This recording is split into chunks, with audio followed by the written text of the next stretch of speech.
true success is not knowing what you're going to do next week.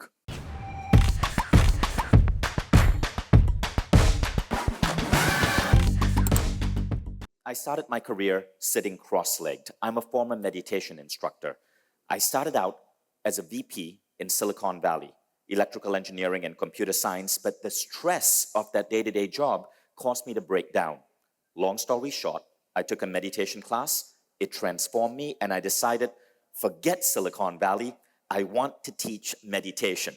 So I quit my job as the vice president of a booming startup and became a meditation instructor. The problem is, I was married at that time, and I didn't get my wife's permission. And very rapidly, our bank balance started collapsing. So I needed a way to turn this thing that I was into, teaching meditation, into a way to make money, yes, but also reach more lives. And that's how Mindvalley began. Now, it's not been a quick journey. This journey has been almost 20 years. But in the course of the 20 years, with no venture capital, with no investors, with no bank loans, by really getting good at teaching, I was able to turn about $1,000 a month teaching meditation into a business that now generates close to $8 million a month, transforming lives. And we did this from Kuala Lumpur, Malaysia. And many of you I know are from developing countries. And it's a lot more challenging there. And this is what I guess I'm most proud of. Now, what I'm going to talk about is that art of changing lives. How did Mindvalley become the world's biggest transformation platform? And we mean the world's biggest. We have 60 world-class teachers teaching on Mindvalley, but there's a unique thing that we do that you can break down into a formula, and if you learn this formula, you can create a transformation in your audience. Even if you're entertaining, or if you're teaching something as a fitness teacher or a coach, it's even more powerful. But when you can change a person's life, that is the ultimate flex. We're a transformation platform with many world-class teachers teaching, but we don't just do media, we also focus on community. Now, but the third thing we do is we get results that stick.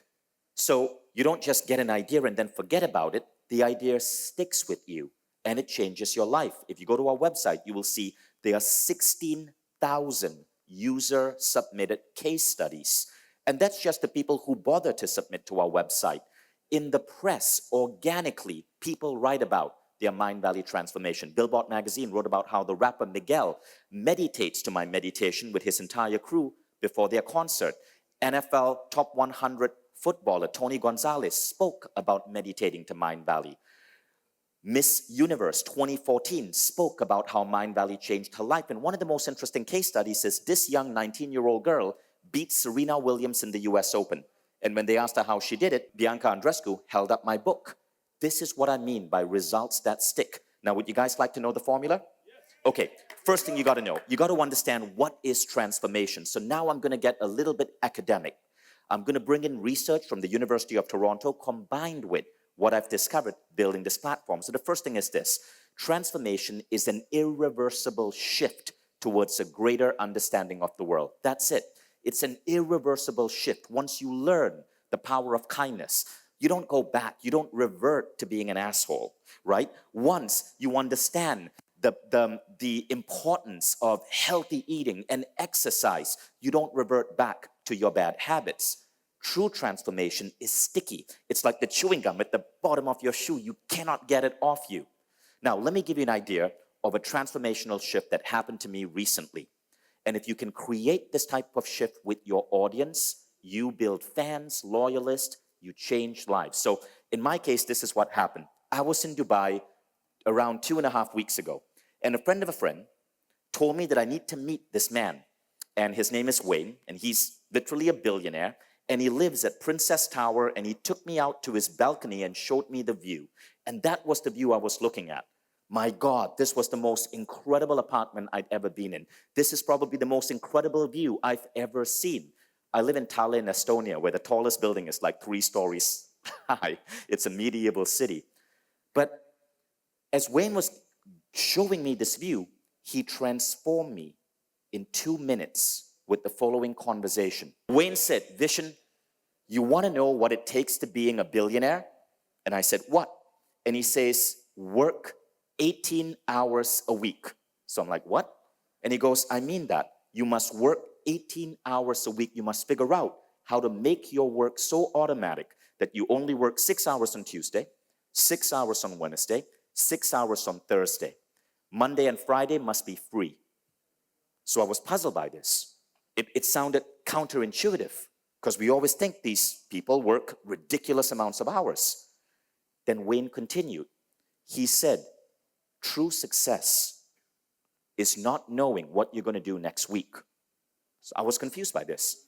He said, if a friend calls me up and said, hey, come hang out with me in Tulum, I can say, no problem. I can hop on a plane Thursday night, be in Tulum, be back Monday night, and then get my work done on Tuesday. He said, true success is having that flexibility of life, is not having plans that lock you down. And if you can do that, you have so much freedom to think big, to be creative, to think about how you can grow your business, but aim to work 18 hours a week. That conversation shifted me. In just a few minutes, I changed my worldview, and it was an irreversible shift. My goal right now is to work 18 hours a week. Now, this is deliberate transformation. It is very rare that we meet a sensei or a master, or we read a book that causes this type of transformation. You see, for most people, transformation is messy and random. But here's the interesting thing, right?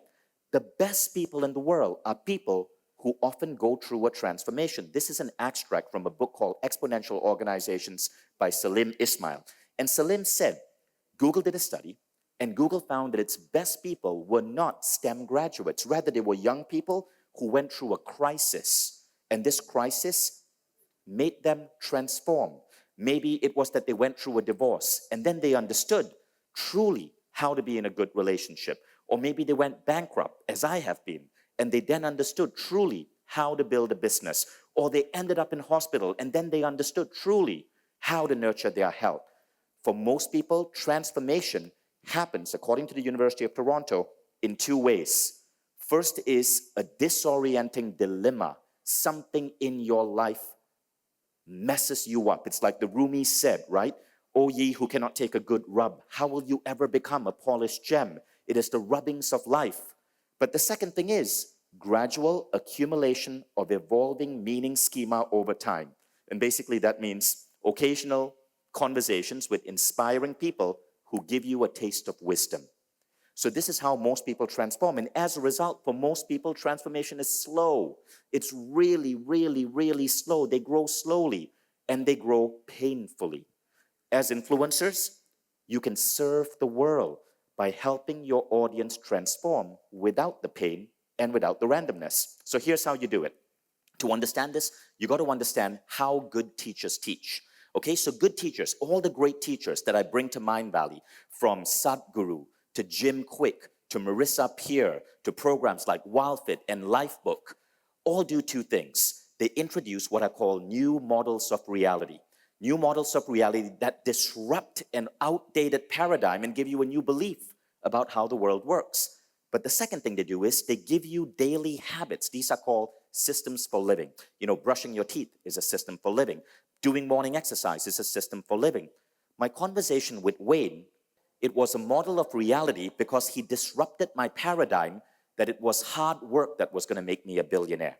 It was a system of living if he showed me how to automate my time, which he did not do. So I still got to have a little talk with him. But that's my quest right now. I'm trying to figure out the exact systems of living on how to automate my time. Now, here's an example from a very popular talk on the Mindvalley channel. So Mindvalley Talks is a YouTube channel, and we have long-form talks, like 1 hour long stage presentations. Now here, this is Jim Quick. This talk has had 14 million views. You see what he's saying over there? Creativity is not something you have, it's something you do. That's a model of reality. He's giving people a new belief system around creativity. Now this is a system of living. He's teaching people an exercise to improve brain cognition. You guys get the difference now? So you must do both.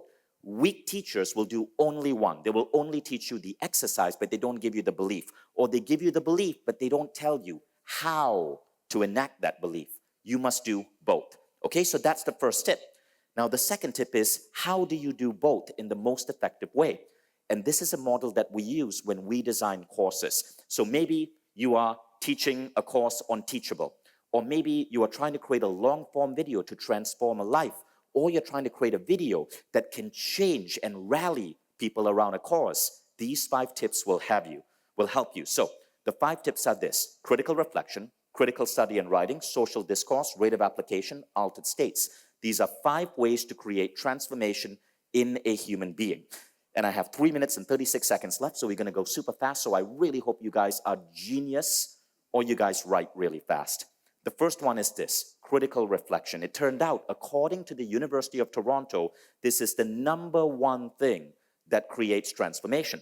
So in academic theory, meaning-making process which allows you to scaffold larger frames of reference with which to extract more meaningful and useful interpretations from the same experience. You guys got that? Absolutely not. So let me tell you, reflection is this. Reflection is if me as a teacher ask you the following question: what is the biggest aha you got from yesterday? That's reflection. That's not enough. Critical reflection is this: what have you realized you've been missing or doing wrong since yesterday? Critical reflection. So when you teach, when you do a video, you ask the person to self-disrupt what they believe the world was about. A critical reflection. So one of my critical reflections, and I was talking to Beer Biceps, I was listening to him talk, and I was trying to cut down on the number of podcast episodes I was doing. And Beer Biceps said something really interesting. When he's doing a podcast, he isn't just creating content, it's like reading a book. He's learning, and he's creating content and ideas that he's going to be able to bring to his audience 6 months down the road. And that made me realize, wow, maybe I shouldn't be cutting down my podcast. Maybe that was a wrong decision. That's critical reflection. Can you create that in your audience? Okay, now the second one is critical study and writing. This is the most common. This is what happens when you watch a TED Talk. It's what happens when you are watching a Mindvalley video, when you're reading a book. This is where storytelling, style, hooks, etc. all come in. Okay, so all of you guys who are content creators have your own tools that you use. My favorite in terms of this is something called show me, don't tell me.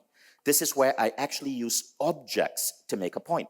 So in my country of Malaysia, Nestle is a horrible company that puts out really awful advertising inducing young Malaysians to eat lots of sugar. This is why Malaysia is the fattest country in Asia. So I once created a video where I took a can of Nestle's Milo and I wanted to show how much of this can was filled with sugar. It was right there on the ingredients list, 40%, but people didn't get it.